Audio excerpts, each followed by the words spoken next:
Now, I take plenty of cruises and bring you the details on the latest and greatest, but let's be honest, that's not how many people cruise. What about those older ships or those cabins that are far from the fancy suites? That's why I booked the smallest cabin I could find aboard one of the oldest ships in the Royal Caribbean fleet to get the real scoop. A 3-day cruise for a total of 68 hours on board, and let's just say, well, you'll see. Here's exactly what happened.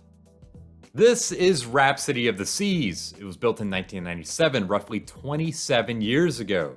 That was the same year that Titanic premiered. Just the next year, Bellagio in Las Vegas opened. It's an understatement to say that cruising has come a long way since then. At about 79,000 gross tons, Rhapsody is one of the smallest ships in the Royal Caribbean fleet. It carries just under 2,000 passengers at double occupancy.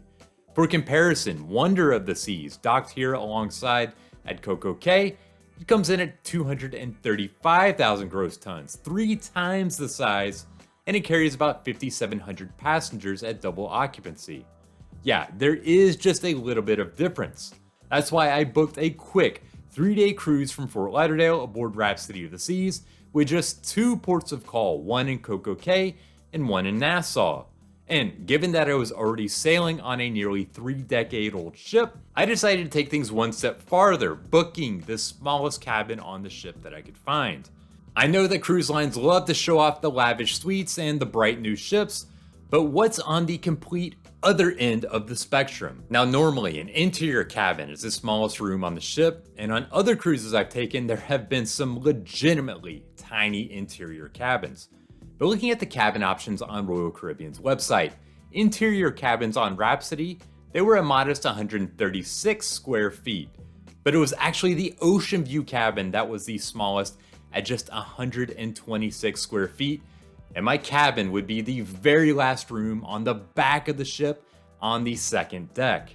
This is as far from the penthouse as you can get. Come cruise day, I flew into Fort Lauderdale bright and early and headed right over to the port. With Rhapsody being such a small ship and filling out the boarding information online ahead of time, frankly, boarding was a breeze. The only problem is that my room wouldn't be ready for another couple of hours by the time that I got on the ship, so I'm stuck lugging my carry-ons around. The first thing I always like to do when I board is get a feel for the ship. The only way to do that is just go explore a bit. And that's when I realized that this was going to be very different than other Royal Caribbean ships that I've sailed. First things first, whenever I do sail an older ship, I'm always amazed at the condition that it's in. This ship has been sailing nearly non-stop for almost 3 decades, with literally millions of passengers coming and going, and it still seems to be in great shape. Sure, if you look hard enough, you will find some wear and tear, but it's far from being instantly noticeable.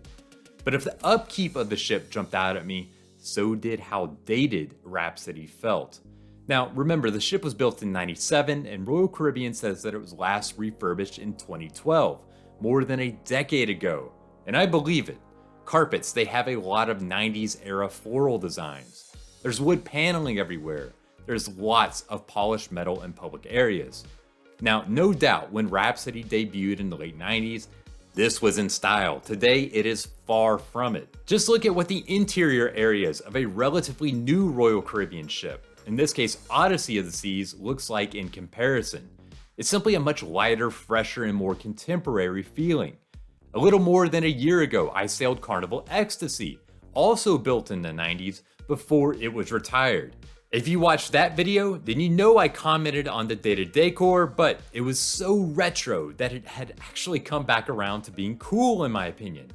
Rhapsody of the Seas, however, it just gave me a different vibe walking around. Up topside, I was definitely more impressed. Here, the pool deck looked very similar to what you find on other Royal Caribbean ships, whether built 25 years ago or 5 years ago. In fact, I thought that considering the size of the ship, the pool area felt nice and open. There's lots of loungers, a decent sized pool, and everything felt kept up well. But there are also some big differences between this ship and something built more recently. In particular, Royal Caribbean is known for advertising all of the adrenaline pumping things that you can do on their ships. And normally there is a ton to do on the pool deck. That's definitely not the case here. Things like the flow rider and the water slides, or mini golf or zip lines, yeah, those are not here. There is a rock climbing wall and some neat little spots to lay out, but that's it. One spot I do have to mention is the solarium on the ship. Even though it's a small size, there was one on Rhapsody, but it actually served as a perfect example for the dated style that I mentioned. Now overall, I thought the solarium space was pretty nice. It was covered, it has its own pool and hot tub, but for a reason I can only attribute to the Luxor Hotel being built a few years earlier in Las Vegas, the solarium ran with an Egyptian theme. There are literally hieroglyphics around the pool and even pharaoh heads overlooking the spot. Now maybe this was popular back in the late 90s, today it's just completely random. Now what about that tiny cabin? Well, after exploring the ship for a bit, my cabin was finally ready. Opening up the room for the first time, I did have a couple of surprises. Let's start with the good. First, frankly, I was surprised by the space. In my mind, I would be staying in a shoebox for 3 days. Actually, there was plenty of room for me, especially since I was sailing solo. This cabin, it'd be fine for 2 people sailing together. Even back then, cruise cabins were really good, making efficient use of space, and I've definitely stayed in smaller rooms before. So my entire apprehension about the room size turned out to be absolutely nothing. But walking in, I was also surprised by the smell of bleach. I guess the crew had just finished cleaning out the bathroom, but it was strong enough to make my eyes water. It got so bad that I sniffed around until I realized it was coming from the shower stall. So I turned it on and rinsed down the entire thing, and it worked like magic to kill the smell. Still, that is not a great first impression for walking into your room. Now, having seen the rest of the ship, I wasn't surprised that, yeah, this room is not the most contemporary. Compare it to one on a newer Royal Caribbean ship and you'll see exactly what I mean. This one felt considerably older and not near as nice. There was also a weird fascination with mirrors everywhere, and I mean everywhere. So maybe great for a honeymoon, but it is a little bit weird if you're sailing solo. Now, unlike how well the public areas have been kept up, this cabin was definitely showing a lot more wear. Drawers had definitely seen better days. The couch showed a lot of wear, and the shower was definitely not new. Now, having sailed dozens of cruises, I know that older ships, well, frankly, they can feel like this sometimes. But I also imagine what someone new to cruising might think if this was their first impression of what cruising is like. That's probably not the best thing. As this cruise set sail, I knew already that the experience wouldn't be the same as on other cruises or even frankly on other Royal Caribbean ships. But for my 68 hours on board, I was going to make the most of it, and this wasn't some disaster or complete horror story. But when you consider how high the bar has been set in cruising, especially when it comes to Royal Caribbean and everything that you can see and do and eat on most of their ships, this cruise was just not the same. The ship can make such a huge difference in your vacation. Let's talk about some of what I really liked, and there were some definite benefits to that smaller size on board. Many people feel that smaller and older ships are more manageable. The ship, it never felt overly crowded, and getting around was very straightforward. And with fewer decks overall, it was also much faster to get where you wanted to go without having to deal with elevators or take a ton of stairs. There were also a couple of features that I'd love to see on newer ships, like this 2-story outdoor promenade near the water. It's amazing how the higher ceiling makes this spot feel so much more open. And another thing that seems to have gone away is the crown that sits above the pool deck. Seems like these days on modern ships, this is often like an exclusive restaurant or something, so you can't just go in and take in a view. On Rhapsody of the Seas, it was the Viking Crown Lounge.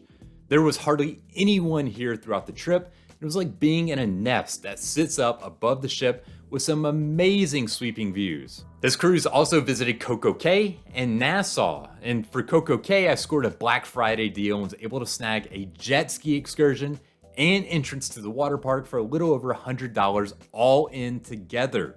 That's a fantastic price. And needless to say, riding water slides, being out on the water, it's ridiculously fun, especially when it's at about half the cost of what you normally pay. And I know that not everyone is always the biggest fan of Nassau, but I really enjoyed it. Since I paid for the excursions at Coco Cay, I just took off exploring around the port area by myself. I hit Junkanoo Beach, I saw a lot of sights around town, visited Fort Finn Castle, and then the Queen's Staircase.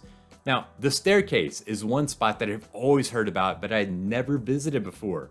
It's a great spot with a breeze that runs through the walls and a canopy of trees growing overhead. It's quick to see, frankly, but I do think it's worth a visit.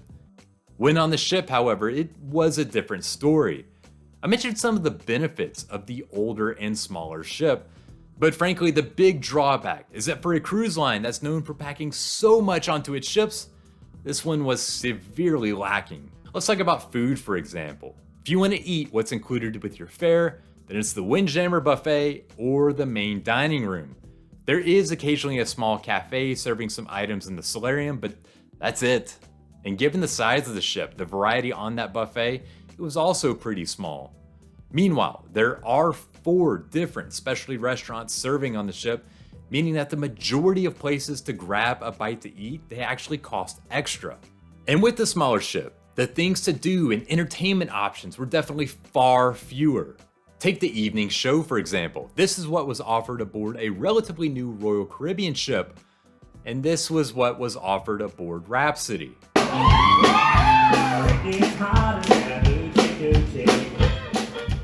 Just in general, there seemed to be so much less going on than on a typical cruise that I'm used to.